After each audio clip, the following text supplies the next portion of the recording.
દક્ષે જોવું જોઈતું હતું કે દેવ સભામાં મારી ઉપસ્થિતિથી કેટલા લોકો મને સન્માન આપે છે, એને બદલે ઊંધું વિચાર્યું હું આવ્યો ને કોણ કોણ ઊભા નથી થયા. અને એમાં દક્ષે પહેલી દ્રષ્ટિ કરી તો બ્રહ્માજી બેઠા હતા. તો દક્ષના મનમાં વિચાર આવ્યો કે બ્રહ્મા તો મારા પિતા છે અને સ્વાભાવિક છે કે પુત્ર આવે તો પિતાએ ઊભા થવાનું ન હોય, એ સહજ છે. તો દક્ષે જ્યાં બીજી દ્રષ્ટિ કરી ત્યાં વિષ્ણુ ભગવાન બેઠા હતા. તો વિષ્ણુ ભગવાનને જોઈ અને દક્ષે એને સમાધાન કરી લીધું કે વિષ્ણુ ભગવાન તો મારા દાદા છે અને પૌત્ર આવે અને દાદા ઊભા ન થાય એ સ્વાભાવિક છે. પણ ત્રીજી દ્રષ્ટિ કરી દક્ષે તો મહાદેવજી બેઠા હતા. દક્ષથી આ સહન ન થયું, કારણ કે એક તો શંકર ભગવાન દક્ષના જમાઈ હતા, બીજું દક્ષની એવી કોઈ એવી ઈચ્છા નહોતી કે એની કન્યા સતી મહાદેવને પરણે. પિતાની ઈચ્છા વિરુદ્ધ સતીએ મહાદેવ સાથે લગ્ન કરેલા, એટલે એક તો આ જમાઈ ગમતો નહોતો. એમાં દેવ સભામાં મહાદેવજી ઊભા ન થયા એટલે દક્ષને ક્રોધ થયો. તો ક્રોધના આવેગમાં દક્ષએ ન બોલવાના શબ્દો મહાદેવજીને કીધા.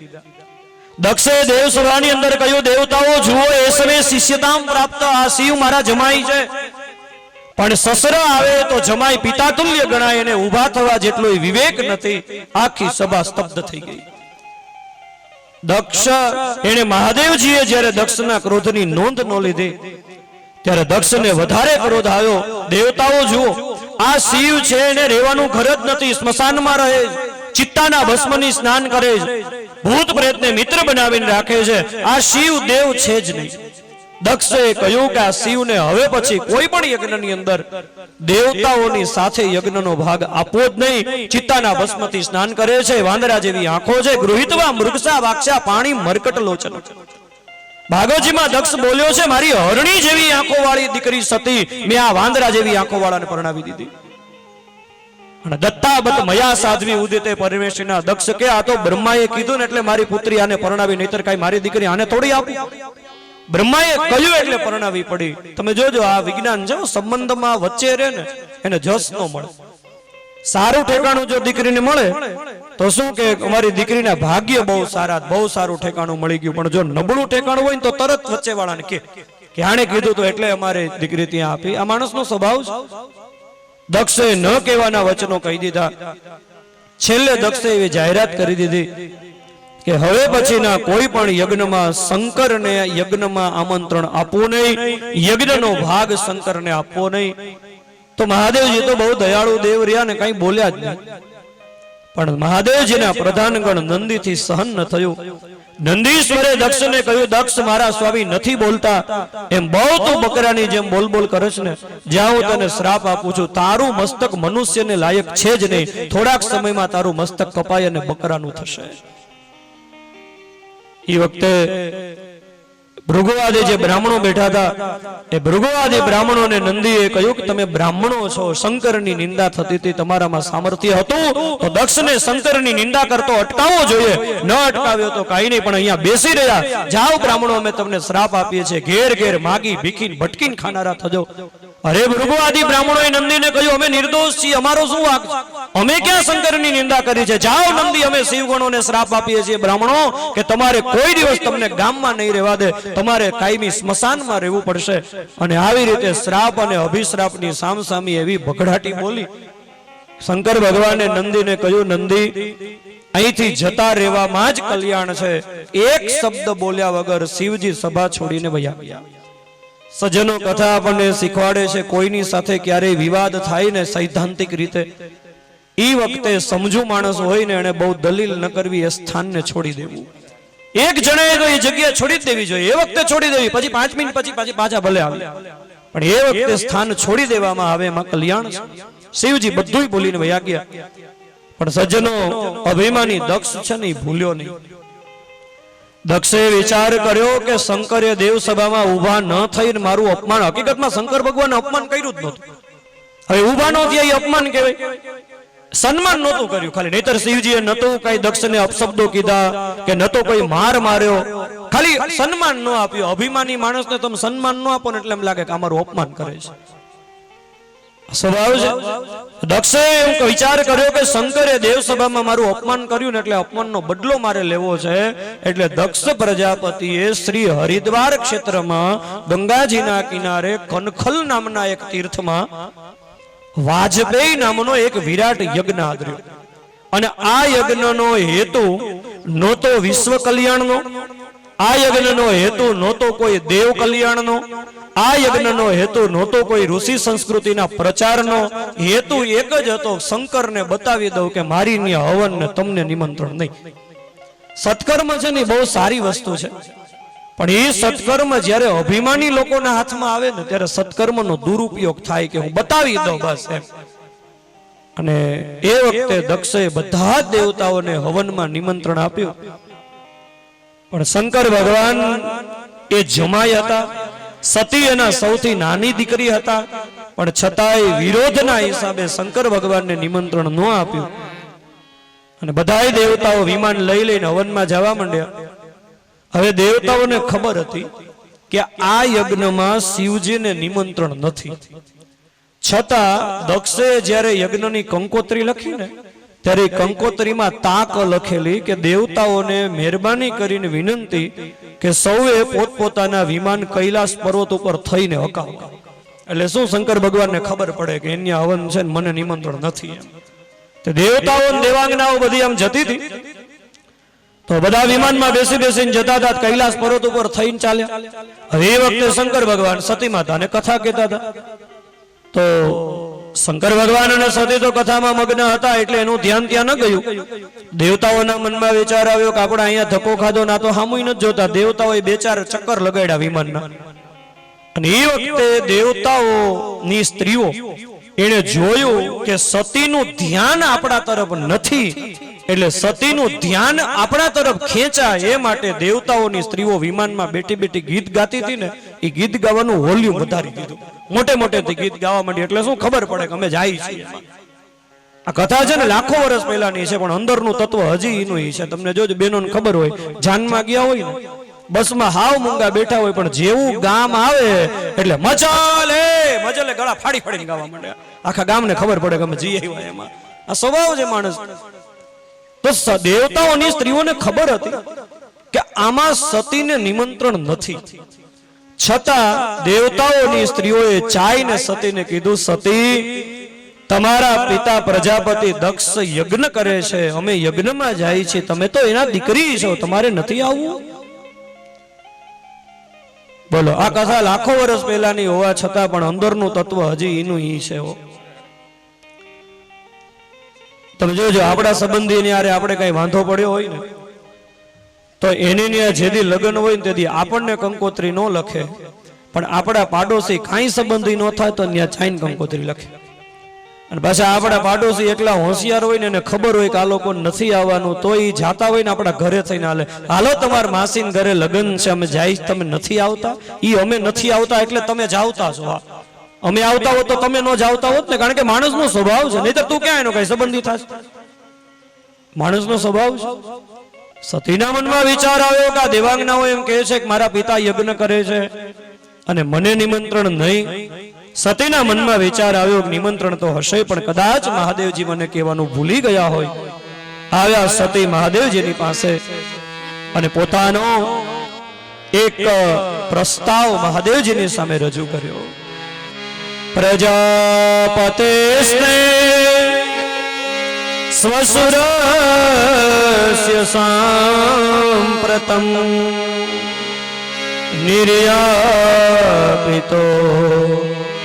યજ્ઞ મહોત્સવ કિલ વયં ચ તત્ર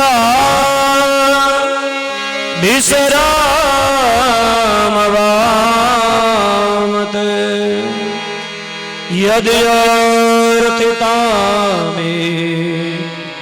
વિબુધા વ્રજન્તિ.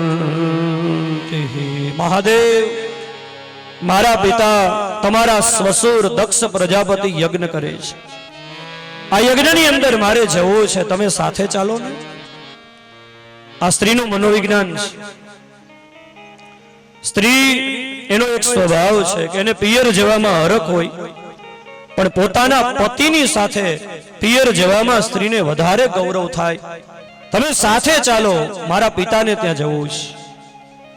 તો મહાદેવજીએ સતીને કહ્યું કે દેવી, આ તો સંસાર છે અને આ સંસારમાં લગ્ન અને યજ્ઞ આવું બધું તો હાલ્યા જ કરતું હોય. વરઘોડો છેલ્લો વરઘોડો ને આવું તો રોજ રોજ થયા જ કરે. શાંતિથી બેસીને ભજન કરો.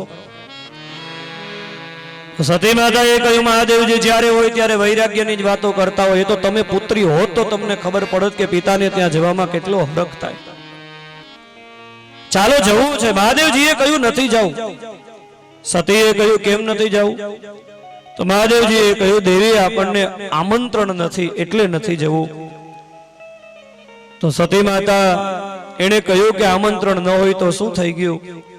દીકરીએ બાપને ત્યાં જવું હોય તો આમંત્રણની જરૂર નહીં, ભાઈએ ભાઈને ત્યાં જવું હોય તો આમંત્રણની જરૂર નહીં, મિત્રે મિત્રને ત્યાં જવું હોય તો આમંત્રણની જરૂર નહીં, શિષ્યએ ગુરુને ત્યાં જવું હોય તો આમંત્રણની જરૂર નહીં, ભગવાનની કથામાં આમંત્રણની જરૂર નહીં, કોઈનું મૃત્યુ થયું હોય તો સ્મશાન યાત્રામાં નિમંત્રણ ન હોય, જવાય, વગર નિમંત્રણે જવાય. સતીને મહાદેવજીએ કહ્યું, દેવી તો મને ખબર છે કે દીકરીએ બાપને ત્યાં વગર આમંત્રણે જવાય, સામેથી જવાય. પણ એ તો પ્રેમથી નિમંત્રણ ન આપ્યું હોય ને તો ભાઈ દીકરીને થોડી કંકોત્રી લખવાની હોય, તો પ્રેમથી સામેથી જવાય.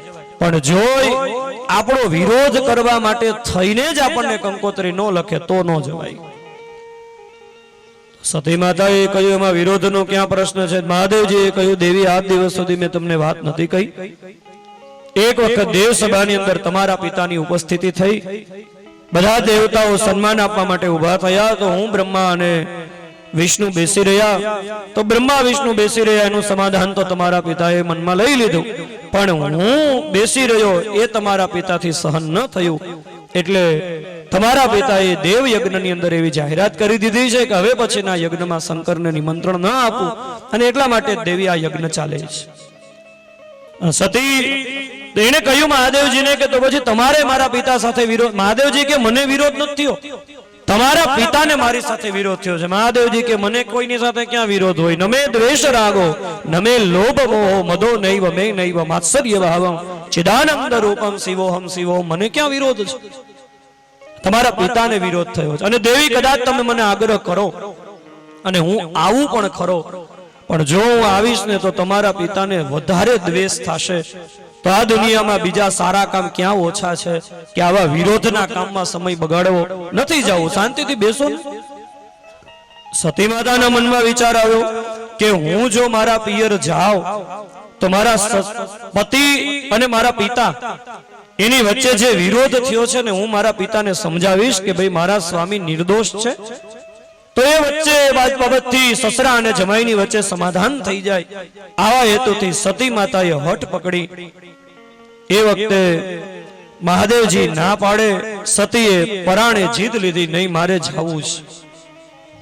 શિવજીએ કહ્યું, દેવી ન જાવ તો સારી વાત છે, કારણ કે યદિ વ્રજીસી અધિહાય મદવચો ભદ્રમ ભવત્યામ ન તતો ભવિષ્યતિ. દેવી તમે ત્યાં જાશો ને તો ત્યાં તમારું કલ્યાણ નહીં થાય. કારણ દેવી યજ્ઞની અંદર તમારા સગા સંબંધીઓ બધા આવ્યા હશે, અને જો એ યજ્ઞમાં તમે જાશો ને તમારું અપમાન થશે ને તો તમારાથી સહન નહીં થાય. કારણ કે કોઈ પણ વ્યક્તિ એને જ્યારે અપમાન થાય ત્યારે સહન તો ન જ થાય, પણ એમાંય ઈ વિપ્રિય સાંભળવું પડે, નો ગમતું સાંભળવું પડે. પણ ઈ ગમતી વ્યક્તિથી જ્યારે નો ગમતું સાંભળવું પડે ત્યારે તો અસહ્ય થઈ જાય, જ્યારે પોતાના પારકા બની જાય. એક વખત એક કુહાડી વડલાની પાસે આવી અને વડલાને કુહાડીએ કહ્યું કે હું તને કાપી નાખીશ. એટલે વડલો હસવા માંડ્યો. કુહાડીને કહ્યું કે બેટા તારું સામર્થ્ય નથી કે તું મને કાપી શક, કારણ કે તું 400 ગ્રામની છો ને મારો વજન 400 મણ છે. કુહાડીએ કહ્યું હું તને કાપી નાખું, વડલો કે તું ન કાપી શક મને, કારણ કે તારો વજન જો ને હું ક્યાં. કુહાડીએ કહ્યું તો 5 મિનિટ ઉભો રહે. એ કુહાડી સુતારને ત્યાં જઈ અને લાકડાનો હાથો ફિટ કરાવી આવી, અને પછી કુહાડી આવીને એટલે વડલો રડવા માંડ્યો. વડલાએ કીધું હવે અમારું નક્કી નહીં. કેમ? અમારા તારી ભેગા ભળી ગયા ને એટલે હવે અમે કપાઈ જવાના. અમારા તમારા થઈ ગયા ને, કારણ કે લાકડાનો હાથો ફિટ કરાવીને આવી. આ નિયમ છે. જ્યારે વિપ્રિય સાંભળવું પડે ને એમાં પ્રિયના મુખેથી એ તો અસહ્ય થઈ જાય. સતીને મહાદેવજીએ ના પાડી, પણ સતીએ જ્યારે જીદ લીધી અને એ વખતે શંકર ભગવાન એને સતીને કહ્યું, દેવી હું નહીં આવું, તમારે જવું હોય તો તમે પ્રેમથી જઈ શકો છો. સતીને અનુમતિ આપી દીધી. સજ્જનો, આ કથાની પાસેથી એક વાત શીખજો કે આપણા નિકટની કોઈ વ્યક્તિ ખોટા રસ્તે જાતી હોય અને આપણને ખબર હોય કે એનો રસ્તો ખોટો છે, તમે એને સમજાવો. આપણું કર્તવ્ય છે, આપણી ફરજ છે કે આ રસ્તો ખોટો છે એ સમજાવવું જોઈએ. અને સમજાવવા છતાં જો એ વ્યક્તિ ન સમજે ને તો પછી ઘણા લોકોનો સ્વભાવ હોય છે, જ્યાં સુધી દુઃખ ભોગવી ન લે ત્યાં સુધી પાછા ન મળે. પછી એને એના ભાગ્ય ઉપર છોડી દેવી. આપણે ખોટી ચિંતા ન કરવી. શિવજીએ કહ્યું, દેવી તો તમારી ઈચ્છા, તમે જઈ શકો છો. અને એ વખતે સતી માતા પોતાના પિતા દક્ષના યજ્ઞની અંદર પધારે છે. એ વખતે શું ઘટના બને છે, તુલસીજી રામચરિત માનસની અંદર આ પ્રસંગનું વર્ણન કરે છે.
જશે તો દક્ષનો ત્રાસ સહન કરવો પડશે.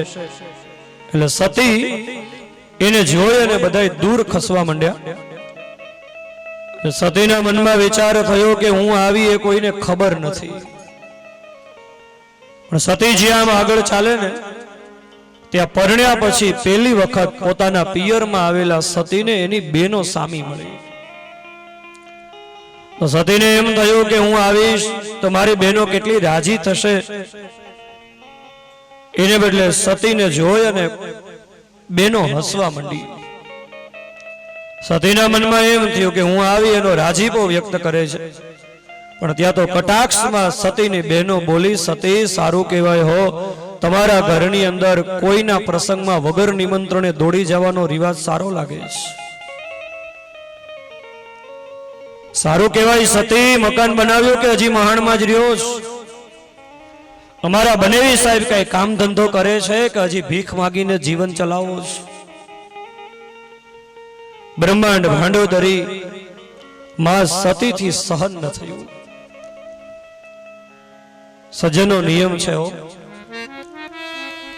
દીકરીનો એક એવો સ્વભાવ છે,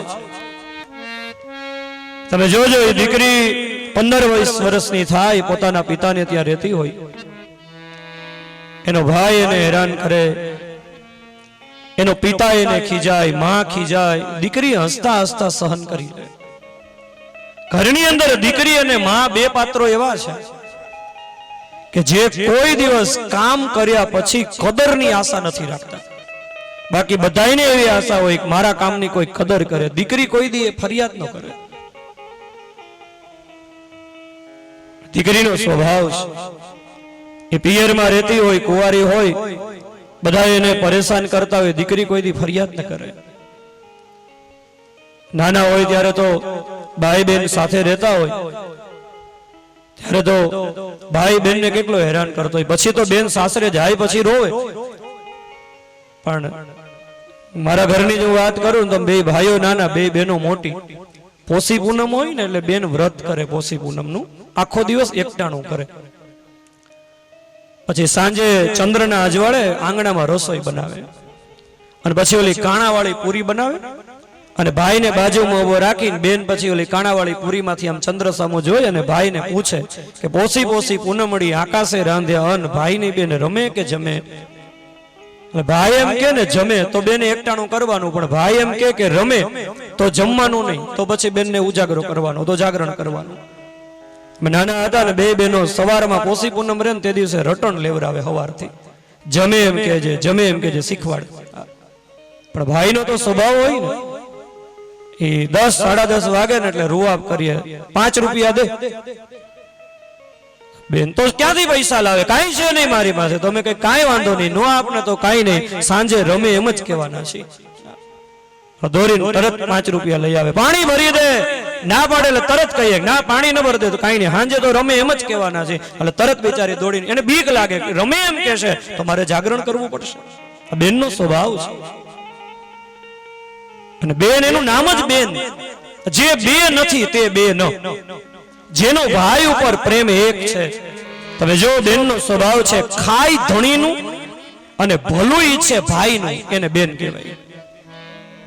ખાઈ ધણીનું રહેતા હોય પતિની સાથે, પણ બેનોને ખબર હોય 25 વર્ષથી આ પરણીને આવ્યા હોય, એ પતિની સાથે રહેતા હોય, પણ ઘરનું કામ કરતા કરતા ઠેસ વાગે તો શું કે ખમ્મા મારા વીરાને, કોઈ એમ કહ્યો છે ખમ્મા મારા ધણીને. હે ખાઈ ધણીનું અને ભલું ઈચ્છે ભાઈનું, એનું નામ બેન. બેનનો સ્વભાવ છે. પણ એ દીકરી એક વખત સાસરે વહી જાય ને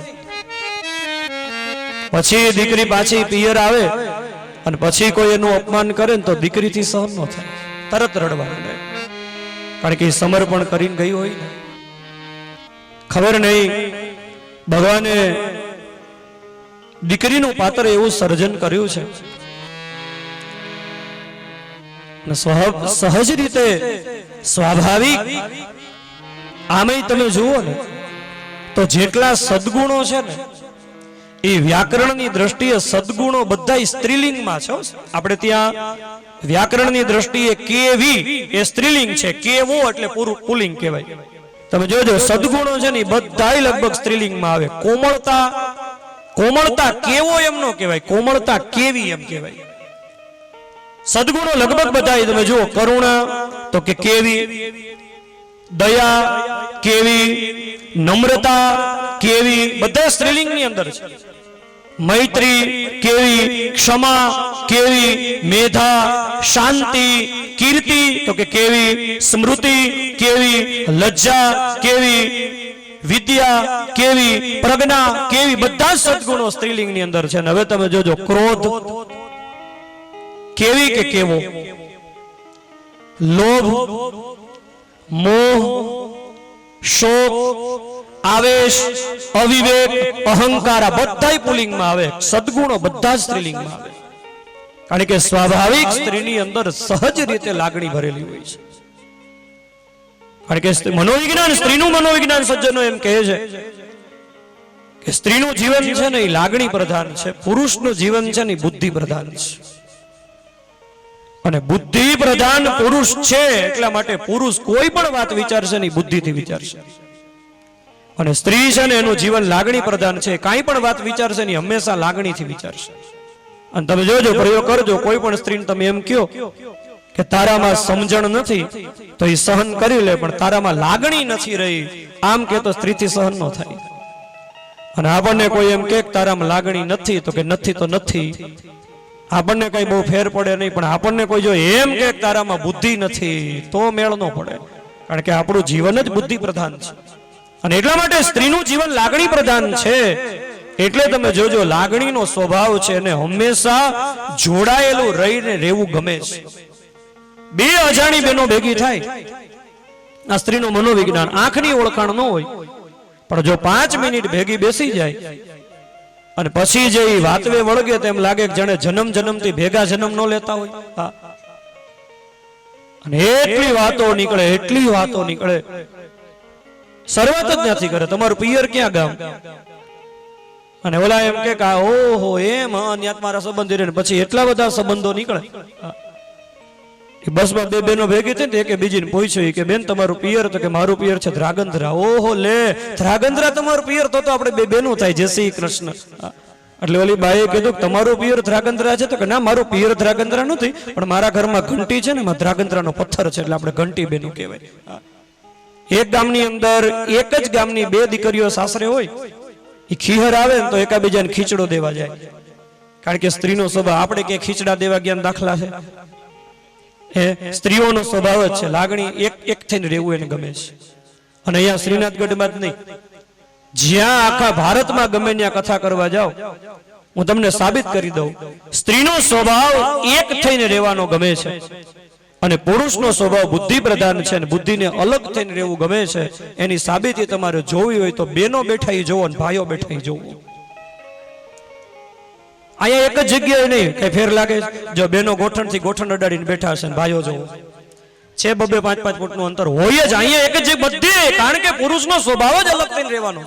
અને આખો કથા મંડપ ખાલી હોય પણ 5 જ બહેનો બેઠી હોય. મેં જોયું છે 5 બહેનો બેઠી હોય પણ ગોઠણથી ગોઠણ અડાડીને બે. અને પુરુષો ગમે એટલી ગીરદી હોય તો નજીક બેસે જ નહીં, અંતર રાખે જ, કારણ કે બુદ્ધિનો સ્વભાવ જ અલગ થઈ રહેવાનો છે.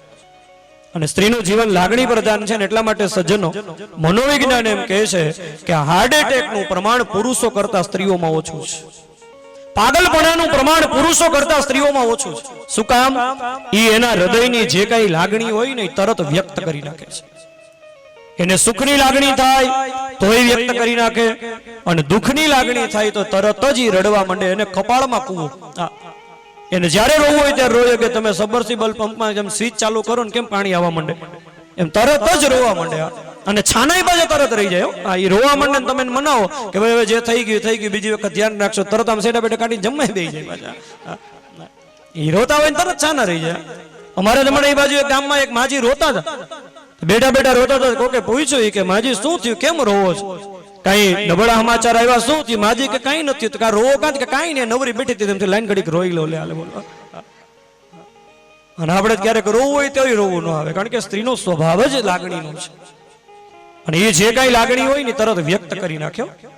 અને આપણે પુરુષો લાગણી વ્યક્ત નથી કરતા ને એટલા માટે ગમે ત્યારે એટેક આવી જાય, પાગલપણું આવી જાય, કારણ કે લાગણીઓને દબાવીને રાખીએ છીએ. સ્ત્રીનો સ્વભાવ છે. અને એમાંય સ્ત્રીના પાત્રો ઘણા છે. સાસુ તરીકેનું પાત્ર હોય, મા તરીકેનું પાત્ર હોય, પત્ની તરીકેનું પાત્ર હોય, પણ દીકરી તરીકેનું જે સ્ત્રીનું પાત્ર છે એની અંદર સંપૂર્ણ સમર્પણનો ભાવ ભરેલો છે. દીકરી જેટલું સમર્પણ કોઈ કરી ન શકે. એક દિવસમાં પોતાનાને પારકા બનાવી દેવા અને પારકાને પોતાના બનાવી દેવા, આ સમર્પણ સામાન્ય સમર્પણ છે.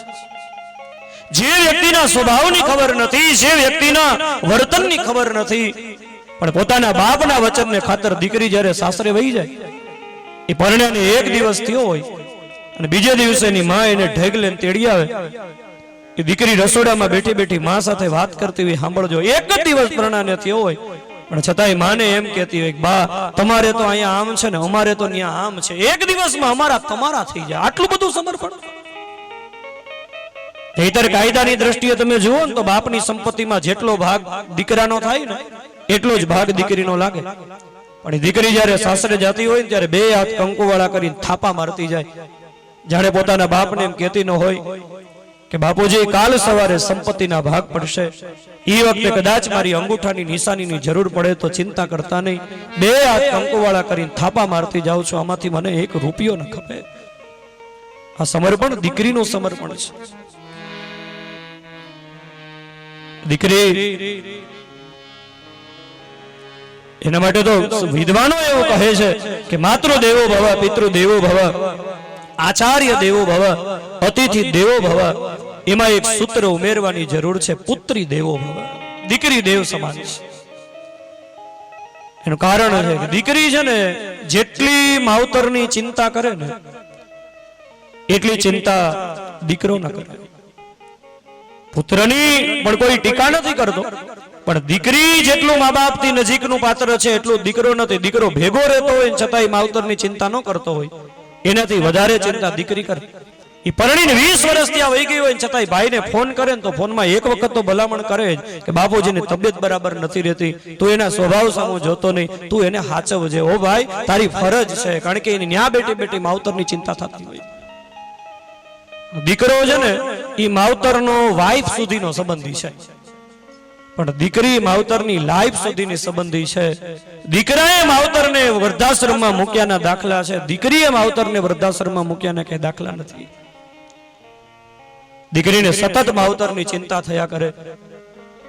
એટલા માટે તો વિદ્વાનો એમ કહે છે કે પુત્રી દેવો ભવ. એટલા માટે હું ઘણીવાર કથાની અંદર કહું, તમે જો એવું ઈચ્છતા હો કે તમારી દીકરી સાસરે જઈને સુખી થાય, તમારી દીકરી સાસરે થઈ જઈને રાજી થઈને રહે, તો બીજાની દીકરીને તમારા દીકરા માટે થઈને ઘરમાં લઈ આવો. મહેરબાની કરીને એની આંખમાંથી આહુડા ન પડે એનું ધ્યાન રાખજો. બીજાની દીકરીના આંખના આંસુ આપણા કુટુંબનું નિકંદન કાઢી નાખશે. એટલે તો દીકરીઓએ બધાને બહુ રડાવ્યા છે. મેં આ જગતમાં એવા બાપ જોયા છે કે પોતાનો એકનો એક કંધોતર દીકરો મરી જાય ને છતાં બેઠો બેઠો બીજાને આશ્વાસન આપતો હોય એટલી હિંમત હોય. પણ આ જગતમાં તમને એવો કોઈ હિંમત વાળો બાપ નહીં જડે પોતાની દીકરીને સાસરે વળાવતી વખતે બાપ રોયો ન હોય. બાપને માટે હૃદયમાં પોતાનું કાળજું કાઢી નાખવું અને દીકરીને દઈ દેવી, બે પ્રસંગ એક સરખા છે. બાપ જયારે દીકરીને વળાવે ને ત્યારે તમે જોજો, ઘણી વખત લગ્ન પ્રસંગમાં જાઓ ને જોતો એ દીકરીની બધી ઈચ્છા બાપ પૂરી કરે.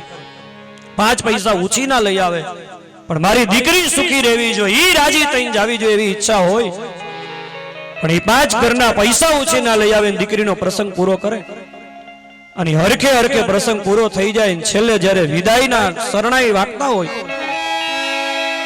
અને પછી એ વખતે એ દીકરી જ્યારે ગણપતિના પાટલા પાસેથી જવાની તૈયારી કરતી હોય ને, એ બાપ એકલો બેઠો હોય અને એકલો બેઠો બેઠો આમ રૂમાલથી આહુડા લૂંટતો હોય, કોઈ ખબર ન પડવા દે હું રહું છું. ગમે એમ તો પુરુષ છે, પણ એ દીકરી જ્યારે બધાને મળતી મળતી મળતી પોતાના બાપને જ્યારે મળવા આવે અને પોતાની લાડકડી દીકરી જ્યારે બાપના ખભા ઉપર માથું મૂકે અને પછી જ્યારે દીકરી રોતી હોય ની બાપની આંખમાંથી આમ જાણે ગંગા જમના નો વહેતા હોય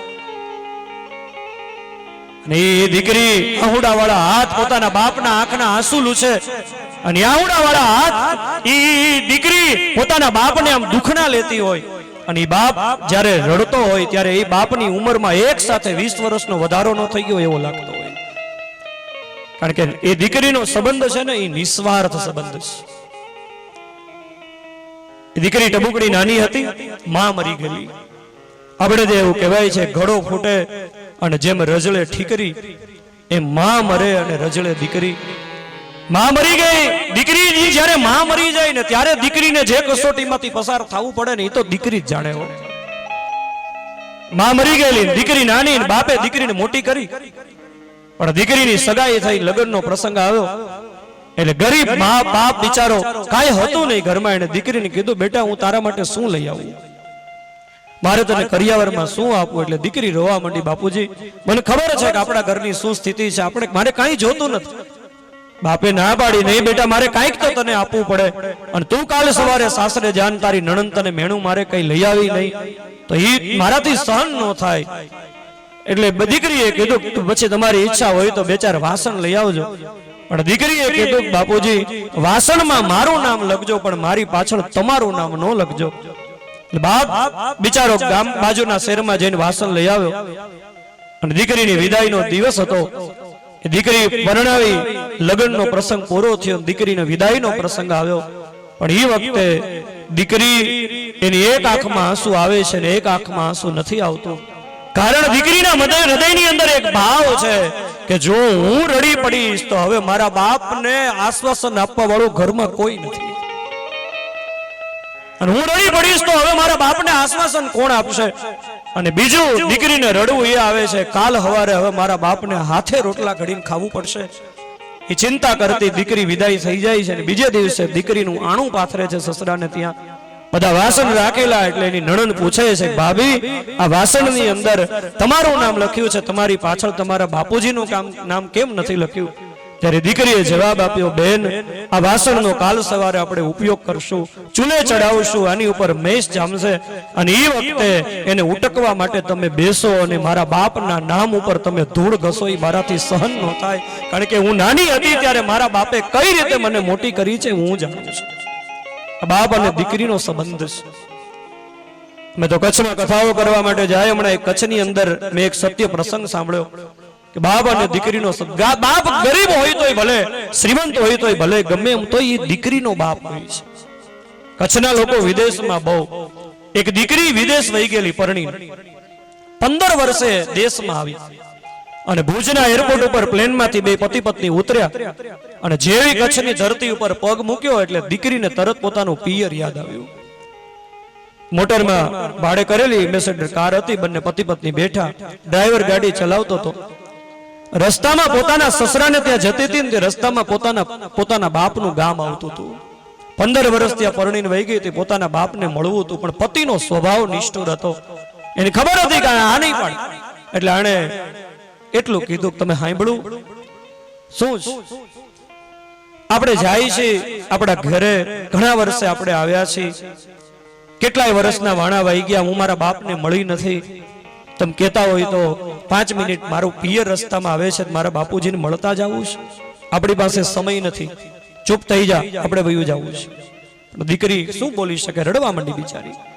ડ્રાઈવર બહુ દયાળુ હતો, જોઈ ગયો, સમજી ગયો કે આ બેનની સ્થિતિ શું છે. એને કીધું ભાઈ તમે ચિંતા કરો, તમારે જે ટાઈમે પહોંચવું છે એ ટાઈમે હું તમને પહોંચાડી દઈશ, પણ રસ્તામાં ગામ આવે છે, 5-10 કિલોમીટર અંદર જવું પડે, હું વધારે ભાડું નહીં લઉં, ગાડી થોડીક વધારે ચલાવી લઈશ, તમે કહેતા હોય તો આપણે.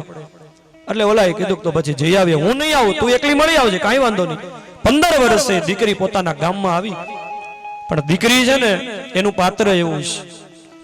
અમે તો ગામડે ગામડે કથાઓ કરવા જતા હોય ને, એ દીકરીનો સ્વભાવ છે કે એના પોતા એ પરણીને વયા ગયા પછી પણ એને પિયરના એક એક વ્યક્તિ અને એક એક વસ્તુની સાથે એટલો લગાવ હોય કે એ તમે જોજો, દીકરી પરણીને વહી જાય 20 વર્ષે પાછી આવે ને તો એ દોડીને પોતાના હાથે પાણીયારે પાણી પીવા જાય, પાણી ભરી ન દેવું પડે, કારણ કે એ પાણીયારા સાથે એનો સંબંધ હોય છે, એ પાણીયારા સાથે એનું જોડાણ હોય છે. દીકરી ગામમાં મળવા માટે થઈ પોતાના બાપને, રસ્તામાં ફાદરમાં ગાડી ઉભી રહી ગઈ, અને ડ્રાઈવરે કીધું ભાઈ આપણે સોડા પીએ, ત્યાં આવી જશે બેન મળીને. એ શેરીમાં જ્યાં પોતાના બાપનું ઘર હતું ત્યાં ગઈને જોયું તો બાપના ઘરને તાળું લગાડેલું. એકદમ બિચારી બેબાકડી થઈ ગઈ, પાડોશીને પૂછ્યું મારો બાપ ક્યાં ગયો છે? કહ્યું બેન તને ખબર નથી, 15 વર્ષના વાણા વાઈ ગયા, અત્યારે કચ્છની અંદર કારમો દુષ્કાળ ચાલે છે, અને આ દુષ્કાળની પરિસ્થિતિમાં રાહત કામ ચાલે છે, અને પાછળના ધારની પેલી સાઈડમાં તારો બાપ ત્યાં રાહત કામમાં ગયો છે. ઓહો, દીકરીને વિચાર આવ્યો કે અરે આવડી મોટી ઉંમરે મારા બાપને રાહત કામમાં કામ કરવા જવું પડે. એ દીકરી પોતાના બાપને મળવા માટે થઈને આવી, અને એ વખતે આમ ધાર ઉપર ચડીને જ્યાં જોયું ને ત્યાં બાપ ત્રિકમથી આમ જમીન ખોદતો હતો. એ દીકરી જોઈ ગઈ અને બાપ બરાબર આમ જ્યાં માથે તગારું લેવા જાય અને એની નજરે ગઈ કે મારી દીકરી આવી છે, ત્યાં તો તગારાનો ઘા કરીને બાપ દોડ્યો. મારી દીકરી આવી, મારો વિહામો આવ્યો, મારો બાપ આવ્યો એમ કરતા કરતા બાપ દોડ્યો. બે બાપ દીકરી પ્રેમથી મળ્યા. દીકરીએ બાપને આશ્વાસન આપ્યું કે કઈ જરૂર હોય તો બાપુજી મને કહો, હું તમને મદદ કરું. બેટા, મારી પરંપરા ના પાડે છે, દીકરીના ઘરનું મારાથી કઈ લેવાય નહીં, તારું સુખ તને મુબારક. પણ એ દીકરી જાતી હતી ત્યારે બાપને વિચાર આવ્યો કે અરે 15 વર્ષે મારી દીકરી મને મળવા આવી અને હું મારી દીકરીને 2 પૈસા હાથમાં નથી આપી શકતો. ચિંતા થઈ. એ બાપ ધ્રુજતા ધ્રુજતા હાથે પોતે પાઘડી બાંધી હતી. પાઘડીની અંદર રાહત કામમાં મળેલા 5 રૂપિયા, એ 5ની નોટ ધ્રુજતા ધ્રુજતા દીકરીને આપે છે કે બેટા આલે આ લેતી જા. દીકરી રોવા માંડી, બાપુજી મારે નથી જોતા, 5 રૂપિયા તમને કામ લાગશે, રાખો. ત્યારે બાપે કીધું ના હો બેટા, એ 5 રૂપિયા તું લઈ જા. આટલા વર્ષે તું મને મળવા આવી અને તારો બાપ તને 5 રૂપિયા ન આપી શકે તો મારો જીવ નરકમાં જશે. એટલા માટે થઈને હું તને આપું છું. આ બાપનો સંબંધ છે. એટલા માટે તો જનક જેવા જનક સીતાજીને વિદાય આપતી વખતે આ વિદેય જનક જે સોનાના ઢગલા ઉપર બેઠા હોય ને, કોઈ એને પૂછે કે તમે ક્યાં બેઠા છો, તેમ કે હું ધૂળના ઢગલા ઉપર બેઠો છું. આટલો અનાસક્ત મહાપુરુષ જનક જ્યારે સીતાજીને વિદાય આપે છે ત્યારે જનકજી નાના બાળકની જેમ રડે છે. અને એમાં સીતાજી જ્યારે સુનૈનાજીને ભલામણ કરે છે કે માં, મારા બાપુજીની ઉંમર થઈ ગઈ છે, તમે એનું ધ્યાન રાખજો, એને હાચવજો, એને ખોટું ન લાગવા દેતા. ત્યારે તો જનક મહારાજ એમ કહે છે કે દેવી, મને જો ખબર હોત કે મારી જાનકીની વિદાય મને આટલી રડાવશે તો હું મારી દીકરીના લગ્ન ન કરત. દીકરી અને એટલા માટે તો આપણા કવિઓ, આપણા મહાપુરુષોએ દીકરી માટે થઈને કાવ્યો લખ્યા. કવિદાદનું પ્રસિદ્ધ કાવ્ય છે કાળજા કેરો કટકો મારો હાથથી છૂટી ગયો. કાળજા કેરો કટકો મારો હાથથી છૂટી ગયો. મમતા રૂવે જેમ વેળુમાં,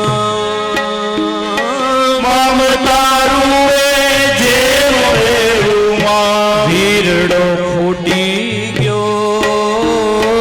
કાળજા કેરો કટકો મારો હાથથી છૂટી ગયો. કાળજા કેરો કટકો મારો હાથથી છૂટી ગયો. કાળજા કેરો કટકો મારો હાથથી છૂટી ગયો. મુસ્લિમ સમાજમાં મોહમ્મદ પૈગંબર ના જન્મ પહેલા એક એવો કુરિવાજ હતો કે દીકરીનો જન્મ થાય અને દીકરી 7-8 વર્ષની થાય એટલે બાપ ગામની બહાર ખાડો ખોદીને દીકરીને દાટી આપે. આરબો એ પોતાની જીવતે જીવતી દીકરીને જમીનમાં દાટી દેતા. એમ કહેવાય છે ગર્ભસ્થાનની અંદર એક ઉસ્માન નામનો આરબ હતો. એટલો ક્રૂર હતો આ માણસ કે પોતાની જિંદગીમાં કોઈ દી રડેલો નહીં. પણ એ ઉસ્માન આરબ જ્યારે પોતાની દીકરીને દાટવા ગયો ને, ત્યારે એ દીકરીને દાટવા માટે ખાડો કરતો હતો ને, એટલે ઓલા ત્રિકમથી આમ ખાડો કરતો હતો એટલે ધૂળ ઉડતી હતી. અને ઉસ્માન આરબ હતો. આરબ લોકો મોટી દાઢી રાખે. એ દાઢી ઉપર ધૂળ જામી ગયેલી. એ દીકરીને ઉપાડીને જ્યાં ખાડામાં મૂકવા જાય ને, ત્યારે એ ખાડામાં દટાવવા માટે તૈયાર થયેલી દીકરી જાતા જાતા પોતાના હાથથી પોતાના બાપની દાઢી ઉપરની ધૂળ ખંખેરતી જાય છે. ત્યારે ઉસ્માન આરબ એમ કહેવાય છે, ઇતિહાસ એમ કહે છે, 14 આંસુએ રડ્યો હતો કે દીકરીને મરતા મરતા પોતાના બાપની આટલી ચિંતા. જેનું આખું જીવન સમર્પણ સજ્જનો દીકરીનો સ્વભાવ છે. એ જ્યારે સાસરે જાય ને ત્યારે પોતાના બાપના ઘરનું પાનેતર ઓઢીને જાય. અને દીકરી જ્યારે મરે ને ત્યારે પોતાના બાપના ઘરની સાડી ઓઢીને સ્મશાને જાય. એ માત્ર ને માત્ર સેવા કરવા માટે થઈને જ આવે છે. અને એટલા માટે કવિ દાદ લખે છે, ડુંગર જેવડો ઉંબર લાગ્યો માંડયે ઓળંગિયો. ડુંગર જેવડો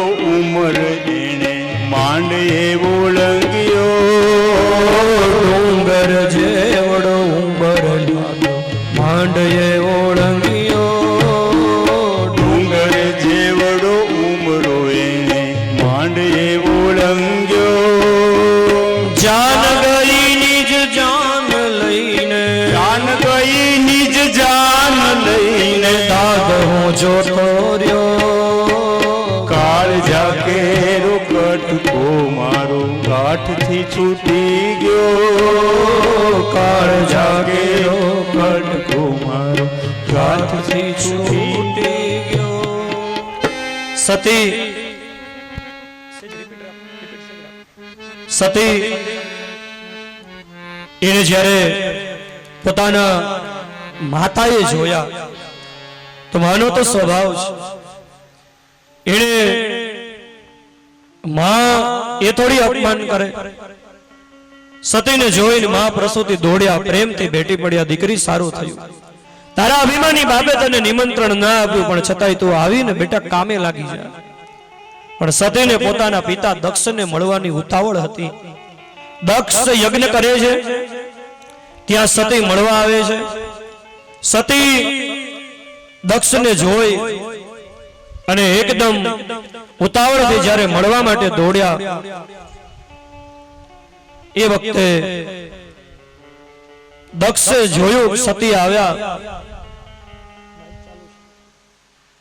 દક્ષ એને જોયું કે સતી આવ્યા એ વખતે દક્ષ મુખ ફેરવીને બેસી ગયો તો સતીના મનમાં વિચાર થયો કે હું આવી એ પિતાજીને ખબર નથી સતી જ્યાં આ બાજુ આવીને ઉભા રહે ત્યાં દક્ષ આમ મુખ ફેરવી ગયો સતી જ્યાં અહીંયા આવીને ઉભા રહે ત્યાં દક્ષ આમ મુખ ફેરવી જાય સતીને ખબર પડી ગઈ કે હું આવી એ પિતાજીને ગમ્યું નથી અને એ વખતે સતી માતાએ આવીને યજ્ઞશાળાના મધ્ય ભાગમાં જ્યાં દ્રષ્ટિ કરી દરેક યજ્ઞની અંદર ઈશાન ખૂણો છે ને મહાદેવજીનો અનામત ખૂણો છે યજ્ઞ કોઈ પણ દેવ દેવીનો હોય પણ ઈશાન ખૂણામાં મહાદેવજીનું સ્થાપન હોય અને સતીએ જ્યારે ઈશાન ખૂણામાં મહાદેવજીનું સ્થાપન ન જોયું ત્યારે સતીને ખબર પડી ગઈ કે અહીંયા મારા પતિનું અપમાન થયું છે બ્રહ્માંડ ભાંડોદરીથી અપમાન સહન ન થયું સતી હતા અને એ વખતે સતીએ વિચાર કર્યો જો હું ક્રોધ બ્રહ્માંડ ઉપર કરીશ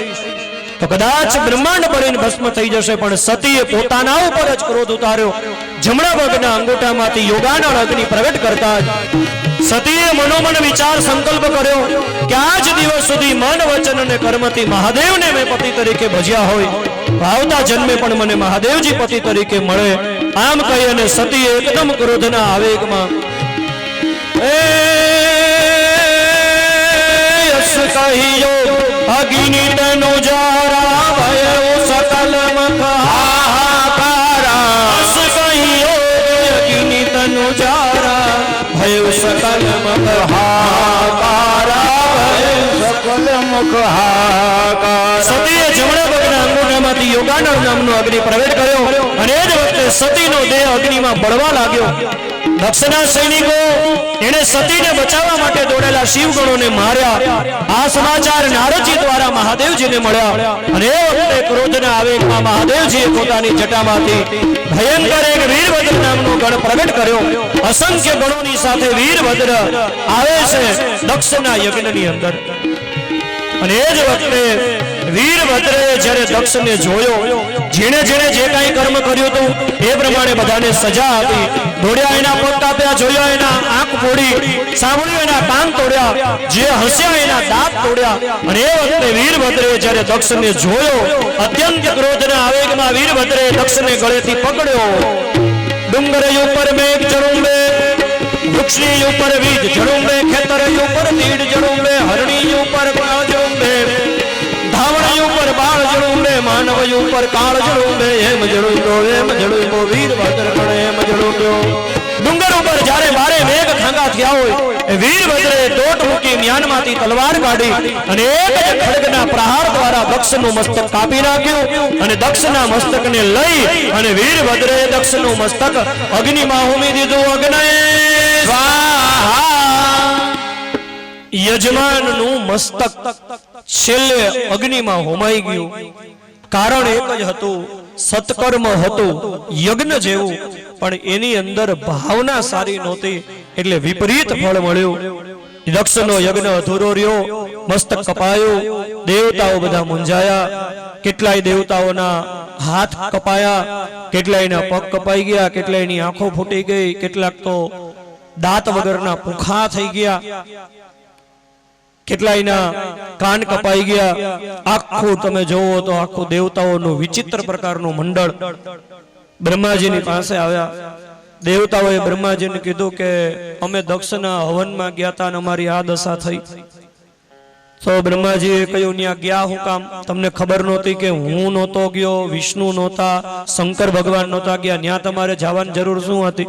તો દેવતાઓ બ્રહ્માજીને કે મહારાજ અમે એમનેમ નતા ગયા, અમને નિમંત્રણ હતું એટલે ગયા હતા.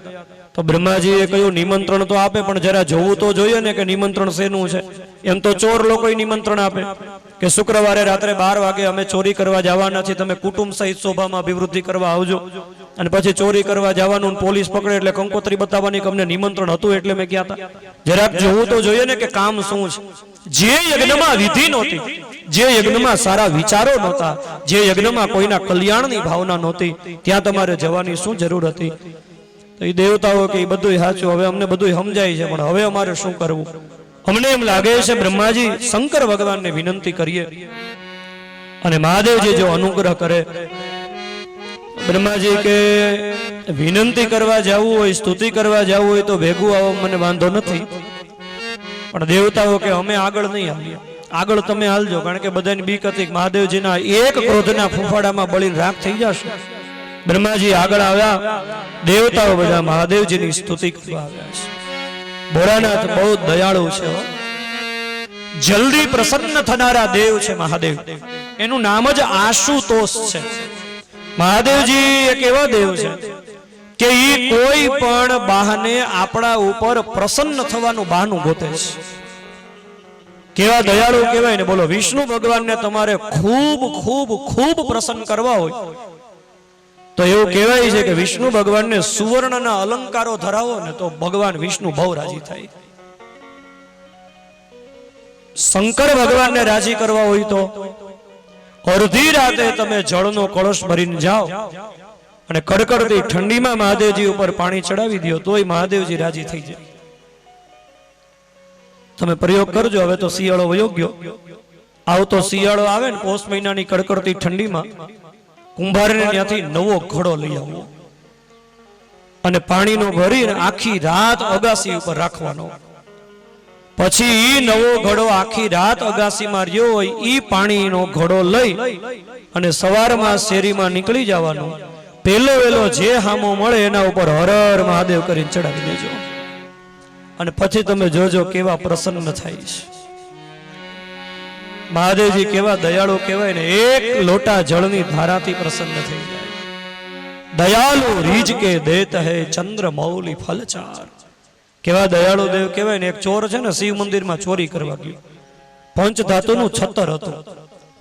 તો હવે આમ છત્તર લેવા ગયો પણ પૂગ્યો નહીં ને તો શિવલિંગ ઉપર પગ મૂકીને ચડી અને આમ શિવલિંગ ઉપર બરાબર બે પગ મૂકીને જ્યાં છત્તર લેવા જાય ત્યાં શિવલિંગ ફાટ્યું. મહાદેવજી પ્રગટ થઈ ગયું. ચોર મુંજાણો હમણાં મારી નાખશે. ત્યાં તો મહાદેવજી કે માગ માગ જે જોઈતું હોય આપું. ચોર કે હું કાંઈ વિધિ વિધાન કરવા આવ્યો જ નથી, હું તો ચોરી કરવા આવ્યો, છતાંય તમારા ઉપર પ્રસન્ન કાં થઈ ગયા? મહાદેવજી કે તારા જેવો ભગત મેં જગતમાં જોયો નહીં. કોઈ આવીને મને ધતુરો ચડાવે, કોઈ આવીને કાળા તલ ચડાવે, કોઈ પાણી ચડાવે, તું તો આખે આખો. કેવા દયાળુ કહેવાય ને. સાથે મળીને બધાએ મહાદેવજીની સ્તુતિ કરી.